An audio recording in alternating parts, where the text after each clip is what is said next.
ഓം ശ്രീനാരായണ പരമഗുരവേ നമഃ. സാനുഭവഗീതി മന്ത്രം 22. ഇരുളും വെളിയും ഇതൊന്നും പുരളാതൊളിയായി നിറഞ്ഞ പൂമഴയേ, അരുളിയിടുക കൊണ്ടറിയാതരുളിയിടുന്നേനിതിന്നു വരമരുളേ. ഓം ശ്രീനാരായണ പരമഗുരവേ നമഃ.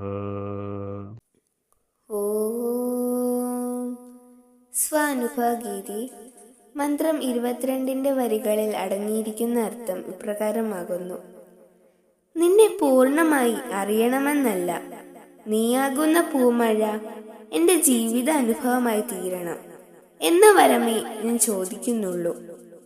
ഇരുട്ട്, വെളിച്ചം എന്നിങ്ങനെയുള്ള ദ്വൈതങ്ങളെന്നും തീണ്ടി മലിനമാകാതെ കേവലമായ പ്രകാശമായി നിറഞ്ഞു നിൽക്കുന്ന നീ നിറഞ്ഞ പൂമഴ പോലെ പരമാനന്ദ സ്വരൂപനാണ്.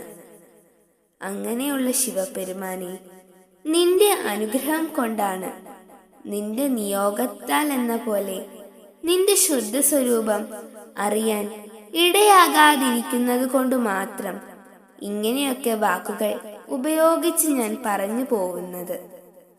എനിക്കൊരു വരമേ അപേക്ഷിക്കാനുള്ളൂ.